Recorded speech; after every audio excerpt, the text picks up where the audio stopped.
ಧರ್ಮರಾಯನ ಧ್ವನಿಯಲ್ಲಿ ಹೋಗ್ಬೇಕಂತ ಇದು ವಿದ್ವಾಂಸ ಅಲ್ಲ.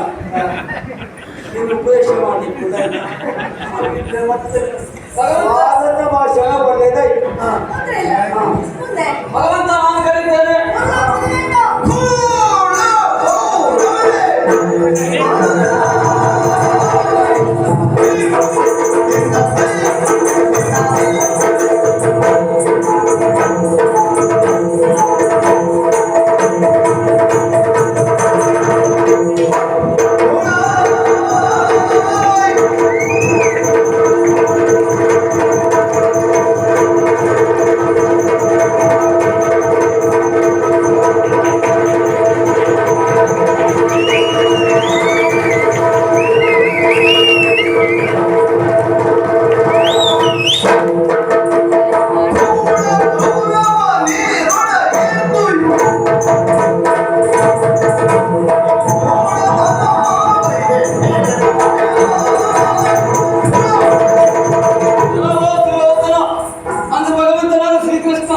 ನಿನ್ನಲ್ಲಿ ಸಂಧಾನಕ್ಕೆ ಬಂದಾಗ ನೀನು ಆಡಿದಂತ ಮಾತೇನು? ತೂತಿ ಮೊಳತಿಯಷ್ಟು ತಡವನ್ನ ಕೊಡುವುದಿಲ್ಲ, ಯುದ್ಧದಿಂದಲೇ ಪಡೆದುಕೊಳ್ಳಬೇಕೆನ್ನುವುದಾಗಿ ಹೇಳಿದವ. ಈ ದಿನ ನಿನ್ನವರೆಲ್ಲ ಸತ್ತ ಮೇಲೆ ದ್ವೈಪಾಯನ ಸರೋವರದಲ್ಲಿ ಅಡಗಿ ಕುಳಿತುಕೊಂಡಿದೆಯಲ್ಲ, ಇದು ನಿನ್ನನ್ನು ಕರಿತಾ ಇದ್ದವ. 3 ಲೋಕದ ಗಂಡು ಪ್ರಚಂಡ ಪ್ರತಾಪಿ ಅರ್ಜುನ ಕರಿತಾ ಇದ್ದೇನೆ, ಬರಬೇಡ.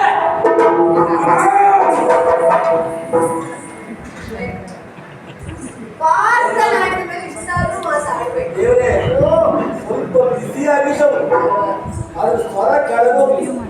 ಸಾಕಾಗುದಿಲ್ಲ. ಹಾಗಿದ್ರೆ ಪರಿಚಯ ಭಾಷೆಯನ್ನು ಒಳ್ಳೆಯದಾಗಿ ಹಿಂದೆ ಆಡಿದ್ದಾರೆ.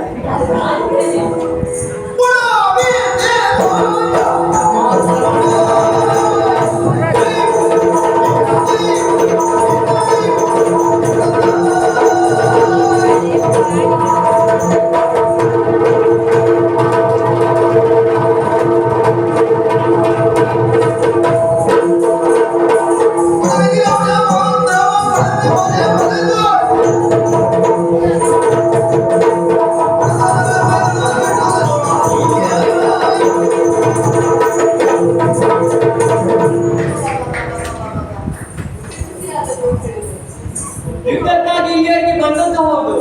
ಈ ರೀತಿಯಾಗಿ ನೀರಿನಲ್ಲಿ ಅಡಿಗೆ ಕುಡಿಯುತ್ತಾನೆ. ಆ ನೀರಿನಲ್ಲಿ ಅಡಿಗೆ ಕುಡಿದವರು ಯಾರು? ಹೇಳಿ ಅವನು ಹೇಳಿ ಸುಧನ್ಮ, ನಿನ್ನಲ್ಲಿ ಯುದ್ಧಕ್ಕಾಗಿ ಬಂದವನು ನೀನು ಬಾ ಮುಂದೆ.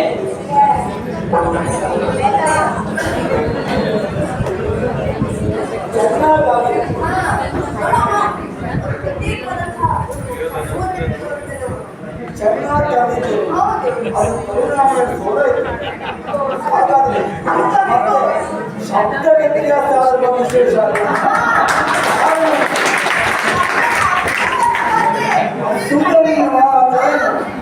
ಒಳ್ಳೆ ಬಿಲ್ಲೋಜ ಎಂಬುದಾಗಿ ಅರ್ಥ. ಪರಶಿವನನ್ನು ಸುಧನ್ಮ ಅಂತ ಕರೆಯುವುದು.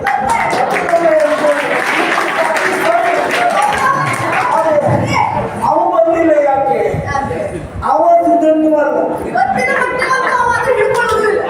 ಅವ ಒಳ್ಳೆ ಬಿಲ್ಲೋಜ ಅಲ್ಲ. ನಮ್ಮ ಪ್ರಾರ್ಥನೆಗೆ ಹೆಸರು ಸರಿ ಸುಧನ್ಮ ಸರಿ ಉಂಟು. ಮತ್ತೆ ಕೊರಗ ಮತ್ತೆ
ನಿಮಗೆ ಬೈಯೋಣ ಅಂದ್ರೆ ನಮ್ಮಪ್ಪ ನೀನು ಒಂದೇ ವಂಶದಲ್ಲಿ ಜನಿಸಿದ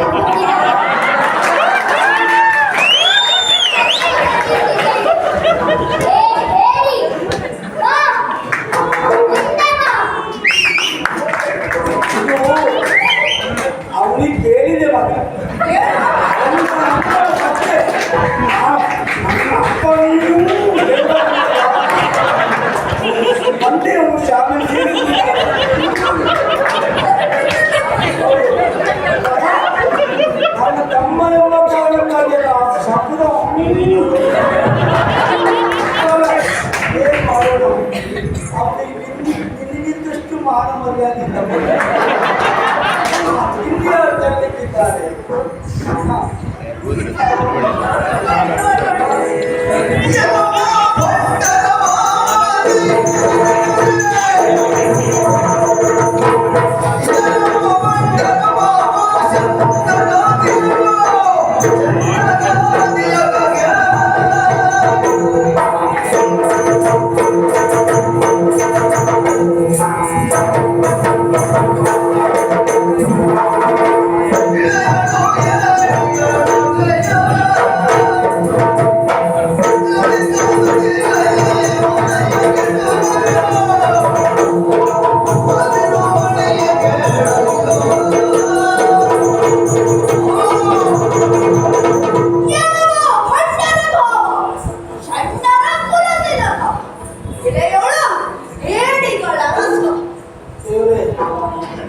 ಶಬ್ದ ಎಲ್ಲ ಒಳ್ಳೇದು. ಮೊದಲಂತ ಹೇಳಿದ್ದು ನೀವು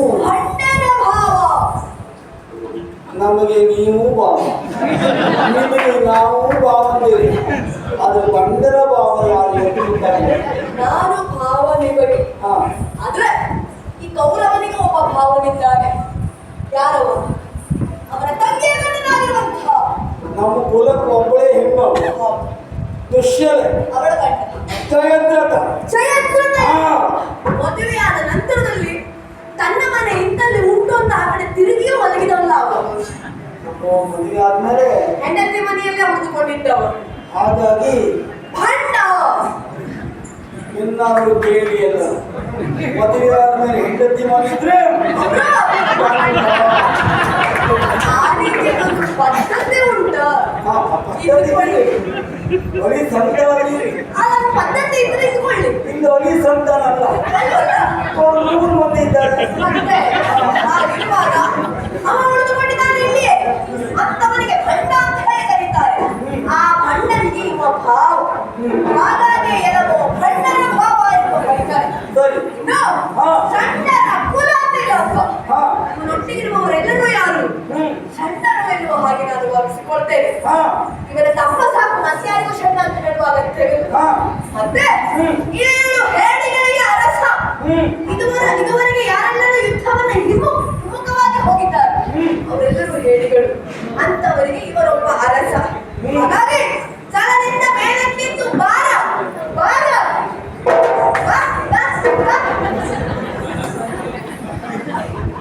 ಅವರಿಗೆ ಮನದಾಸೆ ಉಂಟು, ನನ್ನನ್ನು ಕಟ್ಟಿ ಹಾಕಬೇಕು ಎನ್ನುವ ಹಾಗೆ. ಎಂಟೊಂದು ಕಾಲದಲ್ಲಿ ಸಂಧಾನಕ್ಕಿದ್ದು ನಾನು ಹೋಗಿರುವಾಗ ಕಟ್ಟುವ ಪ್ರಯತ್ನ ಮಾಡಿದ ಮನಿವ. ಈಗ ಭೀಮ ಮತ್ತೊಂದು ಅವಕಾಶ ಕೊಡುವ ಅವನಿಗೆ. ಹಕ್ಕದ ವ್ಯವಸ್ಥೆ ನೀ ಮಾಡ್ತೀಯಲ್ಲ, ಎಷ್ಟು ಬೇಕಾದ್ರೆ ನೀ ಮಾಡ್ತೀಯ ಅಂತಾದ್ರೆ ಕಟ್ಲಿಕ್ಕೆ ಒಂದು ಅವಕಾಶ ಉಂಟು. ಈಗ ಬಾರ ಬರುವುದಿಲ್ಲ. ಅವನಿಗೆ ಗೊತ್ತುಂಟು ಹಗ್ಗದ ವ್ಯವಸ್ಥೆ ಇರ್ತದೆ, ಊಟದ ವ್ಯವಸ್ಥೆ ಇರ್ತದೆ, ಆದರೆ ಹಗ್ಗದ ಉರುಳಿಗಳಲ್ಲಿ ಸಿಗುವುದಿಲ್ಲ ಅಂತ ಗೊತ್ತುಂಟು. ನಾನು ಪ್ರಯತ್ನ ಮಾಡಿ ಈಗ ನಾನು ಹಿಡಿದುಕೊಳ್ತಿದ್ದೆ. ಹಾಗೆ ನಿನ್ನೆ ಕಟ್ಟಾಕೋದಿದ್ರೆ ಎಷ್ಟು ಜನ ನೀನು ಮರುಳಾಗಲಿಲ್ಲ. ಒಂದು ಉರುಳಿಗಾದ್ರೂ ದೇವರಿಗೆ ಸಿಕ್ಕಿಲ್ಲ. ನಾವೆಲ್ಲ ತಿಳ್ಕೊಂಡಿದ್ದು ದೇವರು ಈ ಉರುಳಿ ಒಂದು ಸಿಕ್ಕಿದ, ಈ ಉರುಳಿ ಒಂದು ಸಿಕ್ಕಿದ ಅಂತ. ಕೊನೆಗೆ ಯಾವನ್ನೂ ನೀನು ಕೊಂಡೆ ನಿನ್ನೆ ಇರ್ಬೋದು. ಆ ಮಟ್ಟಿಗೆ ನಿನ್ನ ದಾಮೋದರ ನೀನು ಕಟ್ಟಲಿಕ್ಕೆ ಆಗುವುದೇ ಇಲ್ಲ. ಕಟ್ಟಲಿಲ್ಲ ಹಾಗಾದ್ರೆ ಕಟ್ಟಿದವರಿದ್ದಾರೆ, ಒಬ್ಬಳಿದ್ದಾಳೆ.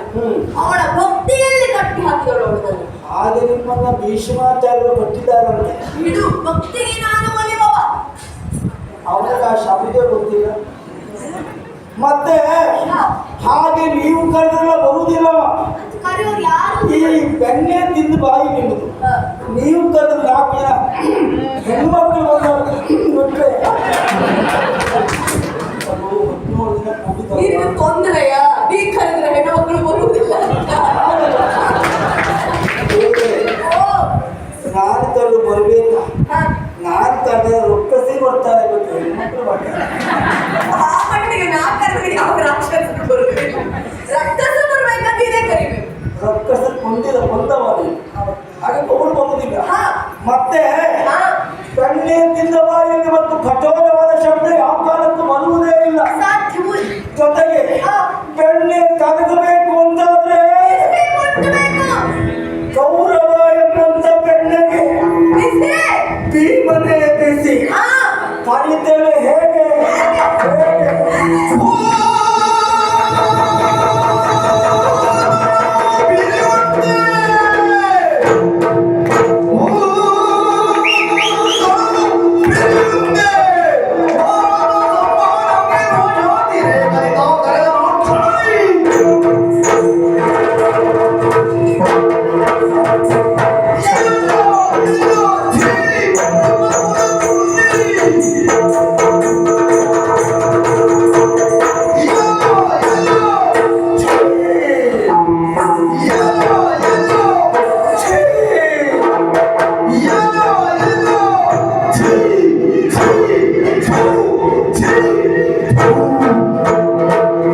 ಬೇರೆ ದಾರಿಯೇ ಇಲ್ಲ.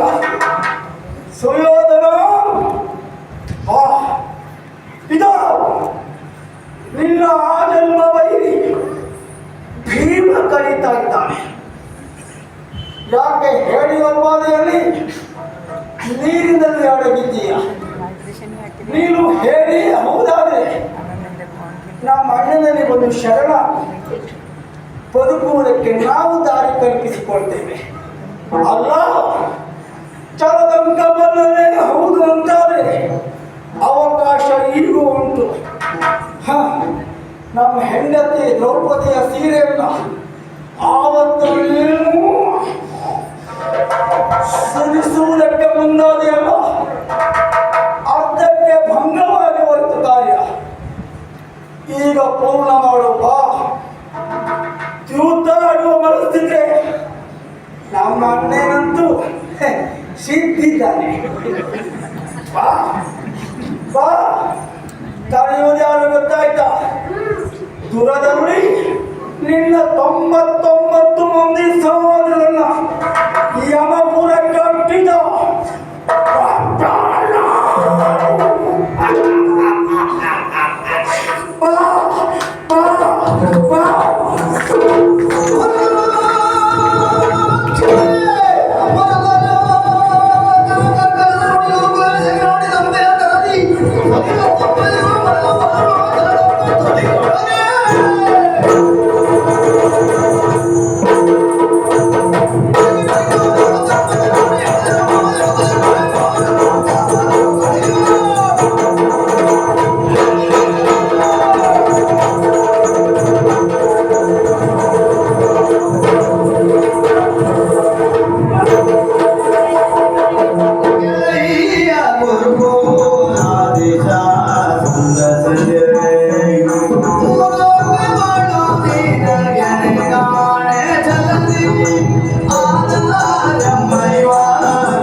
ಯಾಕೆ ಗೊತ್ತುಂಟ? ನಮ್ಮ ವಂಶದಲ್ಲಿ ಹುಟ್ಟಿದವರಿಂದ ಕೀರ್ತಿಯನ್ನು ಗಳಿಸಿದವರಿಲ್ಲ.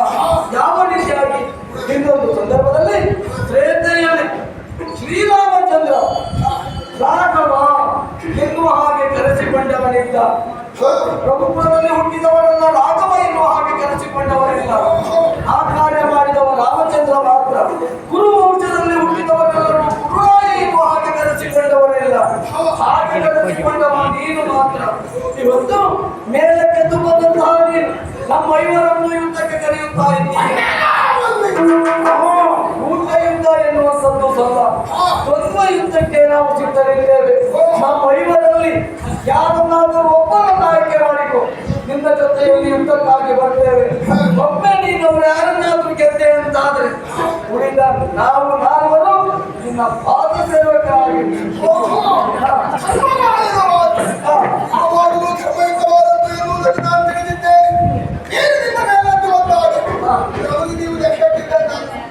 ಆದರೆ ಊಟ ಯುದ್ಧ ಆಗಬಾರದು, ಯುದ್ಧವೇ ಆಗಬಹುದು ಎನ್ನುವಂತಹ ಇನ್ನು ಮಾತನ್ನು ನಾನು ಒಪ್ತಾ ಇದ್ದೇನೆ. ಯಾರನ್ನು ಕರೆದು ಬರ್ತೀರಾ? ಕುಲ ಸಹದೇವರು ಸಿದ್ಧರಿದ್ದಲ್ಲ.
ಕಂಡ ಸನ್ಯಾಸಿಯಾಗಿ ದೇವರಿಗೆ ಬರ್ಕೊಂಡಿದ್ದೇವೆ.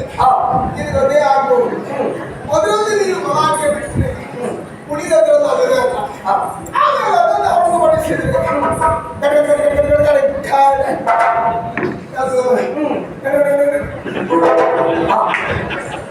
ಅದರಲ್ಲ ಆಗ್ಬೋದು. ಅನ್ನುವುದಕ್ಕೆ ಅದನ್ನು ಹೊರತುಪಡಿಸಿದ್ರೆ ಆಗುವಂತಹ ವಿವಾದಗಳು ಹೋರಾಟದಿಂದ ಬಲ ಸಾಕಾಗುವುದಿಲ್ಲ. ಆದ್ರಿಂದ ನೀಡಬೇಕು. ಅವ ಇನ್ನು ಸಣ್ಣ ಯಾಕೆ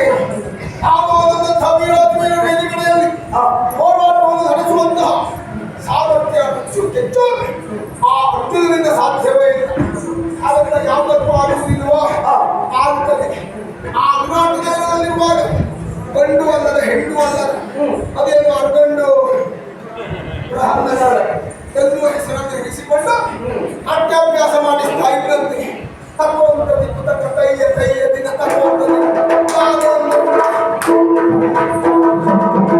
ಅವರ ಹೆಜ್ಜೆ ಹೇಳ್ಕೊಡುವುದಕ್ಕಾಗಿತ್ತು ಬಿಟ್ರೆ ಉಳಿದ ಹಾಗೆ ಸಾವಿರಾಜವೀರರಲ್ಲಿ ಹೋರಾಟ ಕೊಡುವುದಕ್ಕೆ ಅವರಿಂದ ಖಂಡಿತ ಸಾಧ್ಯ ಇರಲಿಲ್ಲ. ಆದ್ರಿಂದ ಅರ್ಜುನ ಸಣ್ಣ ಇನ್ನು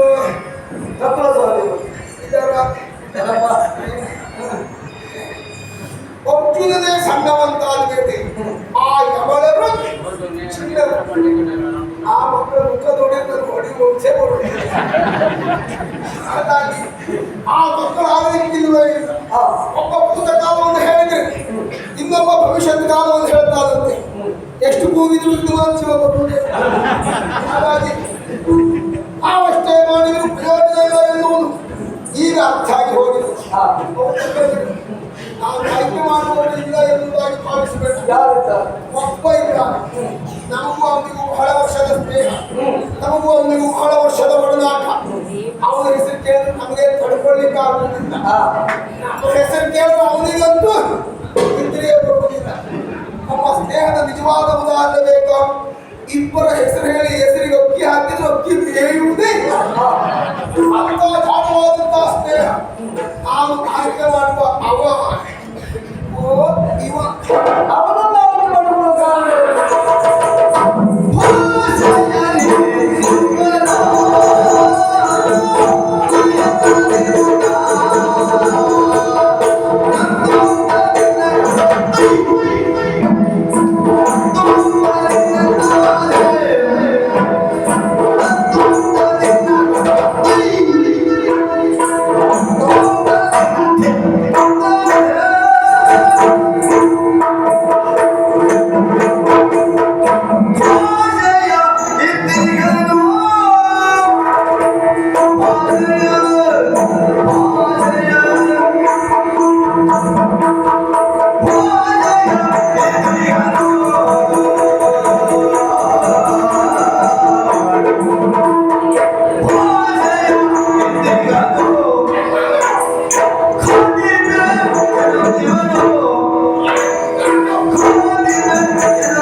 ಜನದಲ್ಲಿ ಪರಿಪೂರ್ಣಕ್ಕೆ ಬೇಕಾಗಿ ಅಡಗಿದ್ದವನೇನು ಈಗ ಒಂದು ನನ್ನನ್ನ ಯುದ್ಧಕ್ಕೆ ಕರೀತಾ ಇದೆಯಾ?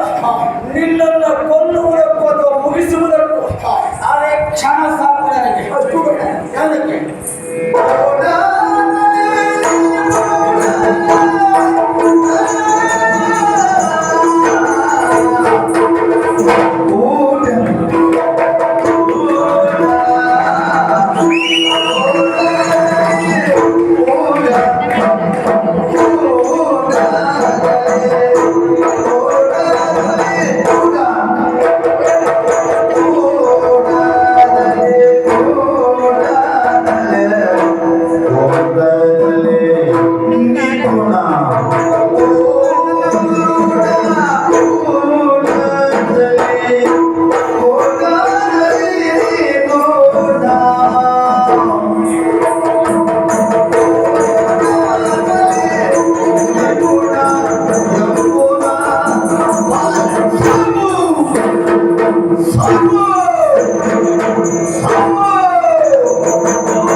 ಸಂತೋಷ ಯಾರಿಗಾಗುವುದಿಲ್ಲ ಹೇಳಿ ಈ ಭೀಮ ಸಾಯ್ಬೇಕು ಅಂತ ಕಾಯ್ತಾ ಇದ್ದೆ ಅವನು ಸತ್ತು ಮುಳುಗಿದ್ದು ಹೋಗ್ತಾ ಇರುವುದು ಹಾಗಾಗಿ ಎಲ್ಲೆಲ್ಲರ ಸಂತೋಷ ಸಂಯಮ, ವಿಶ್ವಾಸದ ಆತ್ಮೀಯ ಕಾರಣ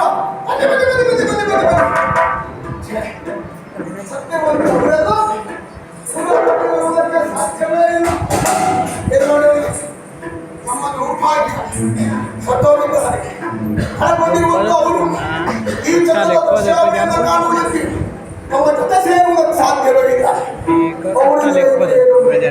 ಇದ್ದಾರಲ್ಲ ಪಾಂಡವರು ಅವರು ಹೊಟ್ಟೆ ಬೆಂಕಿ ಬಿದ್ದು ಹಾಗಾಗಬೇಕು ನನಗಾಗುವಂತಹ ಸಂತೋಷ ಅವರಿಗೆ ಸಂತಾಪ ಆಗಬೇಕು ನಾವು ಮಾಡುತ್ತೇವೆ ನೋಡಿ.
ಈಗೇನಾಯಿತು?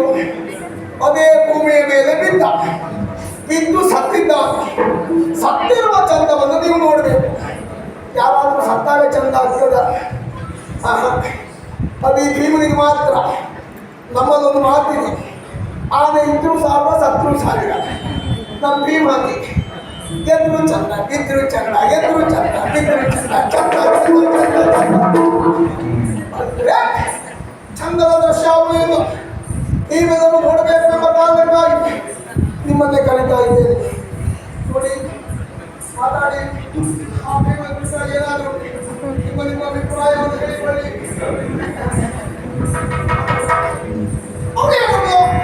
ತನ್ನ ಮಾನೇ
ನನ್ನ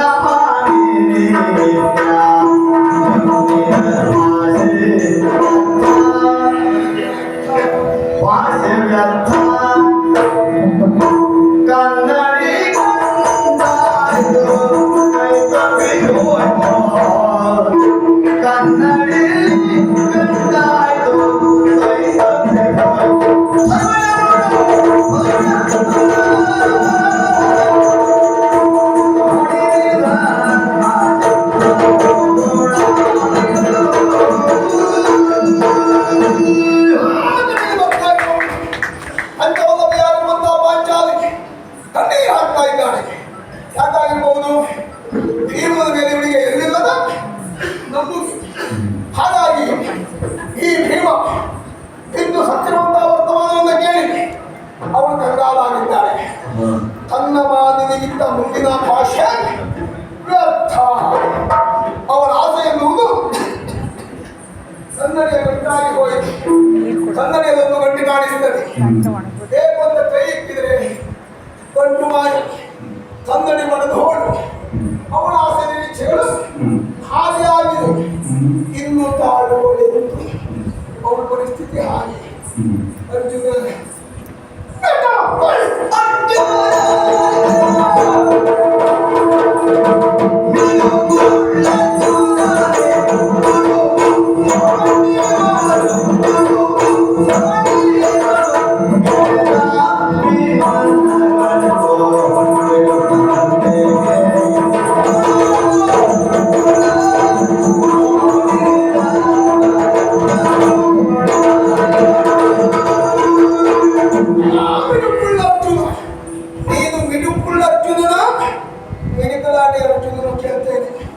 ಅದಲ್ಲದೆ ಇದ್ರೆ ಸಾಹಸಕಾರ್ಯಗಳಾಟ ಬಂದಾಗ ಮುಂಚೂಣಿಯಲ್ಲಿರುವವ ನೀನಂತೆ ಹೋರಾಟ ಹಾರಾಟ ಕುಣಿದಾಟ ತನಗೆ ಇರಲಿ ಎನ್ನುವುದಾಗಿ. ಈಗ ತುಡುಕು ಖಾಂಡೀವು 10 ಹೆಸರುಗಳಲ್ಲಿ ಖಾಂಡೀವು ಎನ್ನುವ ಹೆಸರು ನಿನಗೆ ಬಂದದ್ದು. ಆ ಖಾಂಡೀವನ್ನು ಸಿಕ್ಕಿರಬೇಕು. ಈಗ ಹೇಳ್ಕೊಡ್ತಾರೆ ಖಾಂಡೀವೋ ಅದೇನಂತ ನಾನು ನೋಡ್ತೇನೆ. ಅದರ ಮುಕ್ತ ಅಗಲ ನಾನು ಪರೀಕ್ಷೆ ಮಾಡ್ತೇನೆ.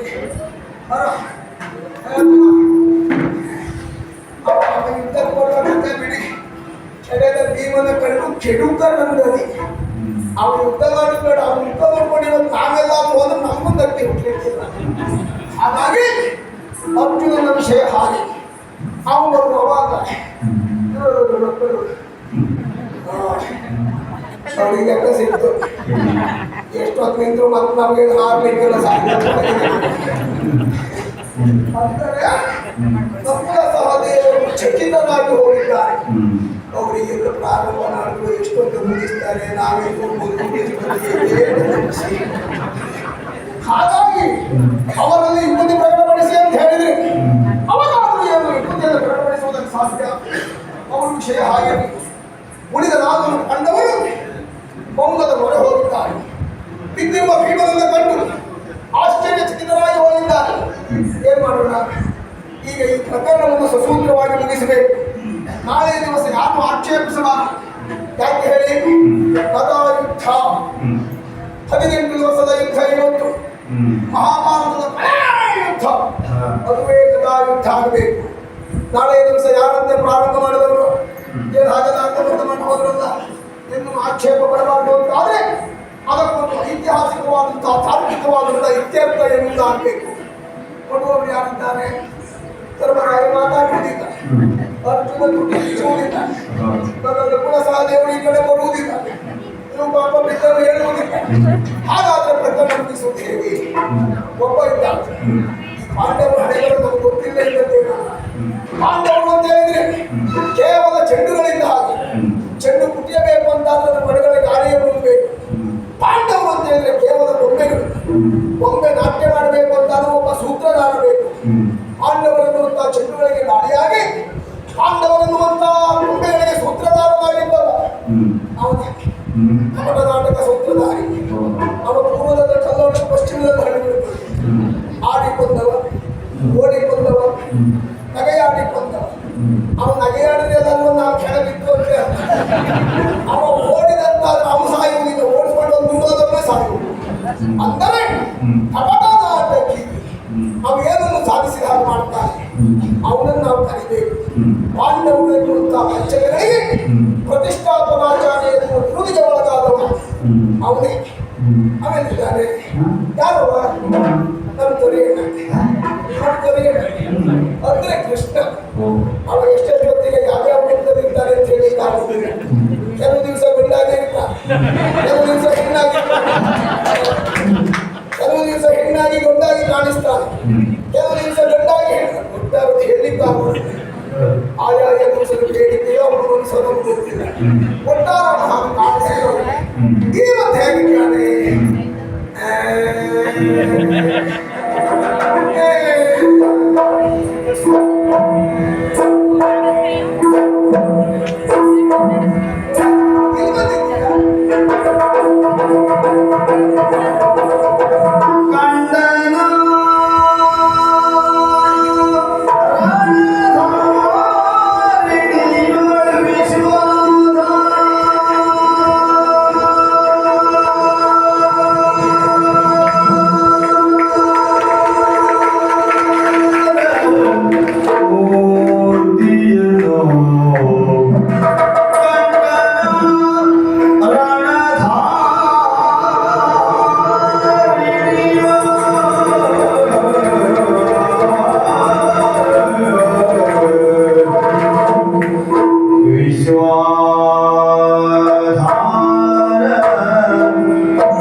ಸಭೆಯೊಳಗೆ ದ್ರೌಪದಿಯ ಸೀರೆಯನು ಸೆಳೆಯುವಾಗ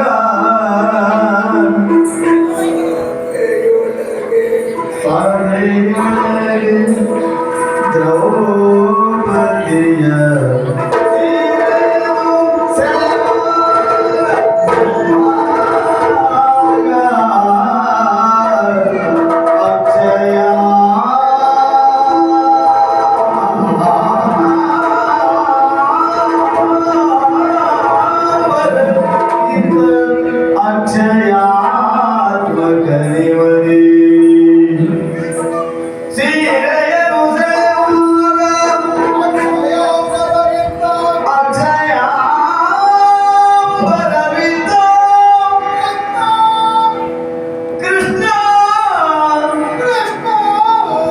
ಕೃಷ್ಣ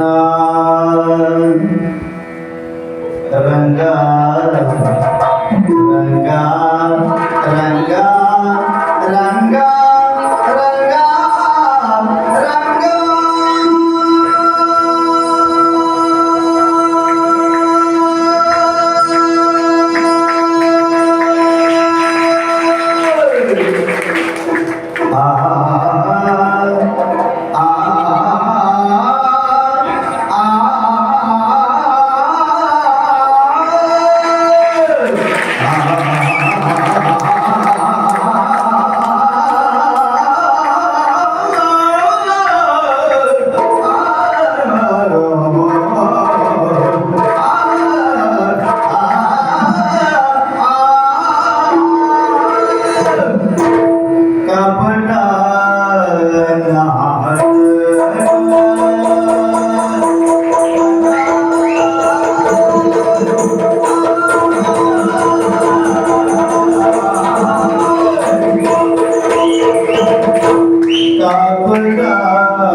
ನಾಟಕ ರಂಗ